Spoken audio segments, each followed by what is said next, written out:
So the former executive editor of the New York Times, Jill Aberson, publishes a book called The Merchants of Truth and then gets called out for plagiarizing. From Vice. And people wonder why people don't trust the media. I don't know if you can get a more perfect example of the former executive editor of the New York Times publishing a book called The Merchants of Truth, and then it immediately getting found out for plagiarizing sections in the book, and her response being roughly like, "I'm sorry for the inconsistencies. I need to win back the trust of people and readers."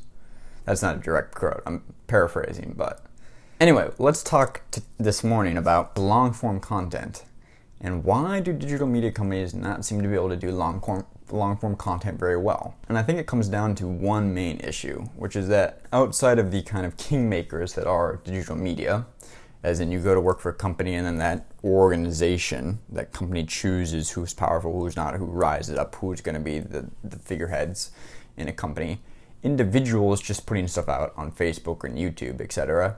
The kingmakers are the public at large, and so that's why you have, long-form content that's highly successful, whether it be the Joe Rogan podcast, or Bill Burr's long podcast, or H3H3's podcast, or even PewDiePie's, 20, 30-minute long Pew News videos.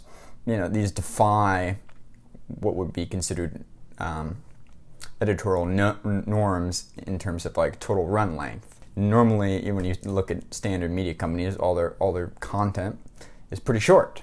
Even the New York Times' the daily podcast is 20 minutes, 30 minutes tops.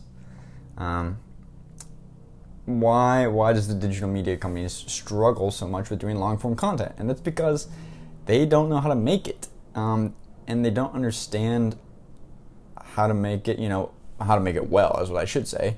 And they're risk avoidant. And part of the ability to make long-form content is the person has to care, the person as in the viewer, the watcher, the listener, has to care about the personality or the person making the content. And media companies, by it being a company just in and of itself, a brand, people don't care about brands that much. As much as brands love to think they care about brands, they don't. They care about people. They care about personalities. And companies are inherently somewhat avoidant of developing personalities because then those personalities can leverage more power within the company. And the company doesn't want to cede power to individuals. The company wants to retain power. They also struggle with the ability to, accurately make kingmakers or make personalities. Oftentimes the people that are rewarded with TV shows, whether it be in legacy media or on camera stuff in digital media or with podcasts, in any sort of media group, it has to do with a lot of politics and bureaucracy more than what the viewer wants, right? And because of that, a lot of the stuff churned out tends to just be kind of lukewarm and garbage. So what is the minimal amount of content that can be done relatively well? Like what can you quality control for in a company? Well, shorter content. And so that's why you see a lot of short content. It's also easier to monetize. When TV was deconstructed down to digital media, it was the same basic model was taken, right? So if you take news and you say you have an hour-long news program or a 30-minute long news program, 18 minutes of that, or 9 minutes of a 30-minute show will be devoted to advertisement, programmatic advertisement. You just sell, 2 to 3 minute spots throughout the show. And that was taken to digital media as well. So what we'll do is we'll develop a 3-minute long video or a minute long video or a 5-minute long video, and then we'll sell, programmatic advertising around that piece of content, whether it be a pre-roll in front or an ad afterwards or in the middle of it.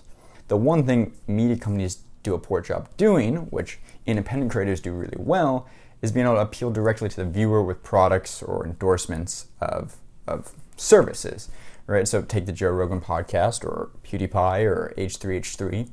They're able to, get their spots and talk about a toothbrush or G Fuel or whatever it is and have some credibility behind it because they've developed a rapport with that audience and they can just talk about it. There's no, legal, ethical issues. In some ways, influencer marketing is more applicable to longer form content, right?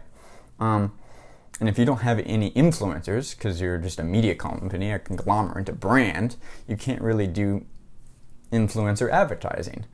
And that cuts you out from a huge section of revenue source.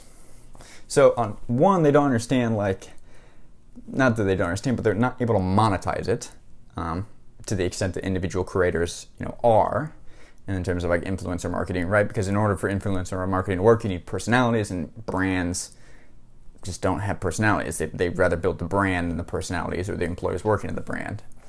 So that cuts them out from the influencer marketing revenue pot.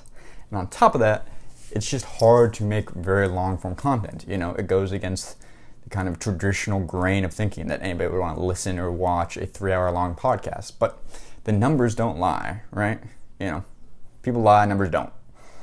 And viewers obviously are totally happy with watching longer form content. That's why you see Joe Rogan make longer form content, or PewDiePie make longer form content, or even, things people love to rip on in digital media, like Steven Crowder making longer form content. And they're able to do that because they rely on personalities more than the brand. And those personalities have been chosen by the market. And when I say market, I mean the internet writ large. You just don't see the ones that didn't survive. Whereas a company is able to prop up people that may or may not be well received or liked by the audience, but because they have the internal backing of the politics of the company, they remain in that kind of front-facing position of the company. So they're not good at influencer marketing. That cuts them out from the revenue pot. So they don't know how to monetize content. And then second of all, they're not very good at king-making or making personalities. Brands and digital media companies aren't. And personalities are key to long-form content, in my opinion. I've always thought that a good piece of content is what gets a viewer in the door, but a personality is what keeps them coming back. You have to care about an individual. Humans love connections. That's just part of parasocial relationships. And on top of that, personalities need to be willing to take risks within that content. And companies in and of themselves are risk adverse, whereas independent creators aren't. And the longer a form of content goes on, unedited, which the viewers obviously like. The viewers demand now unedited interviews because they think they're getting misled or edited out, of context, which there may be some truth to. But the longer a piece of content goes on for, the more likely it is that the personality of the people in that piece of content might say something controversial or, antithetical to what the company or the brand is saying it stands for, right? An interesting caveat to this that some smart people in companies have realized the power of personality and influencer marketing.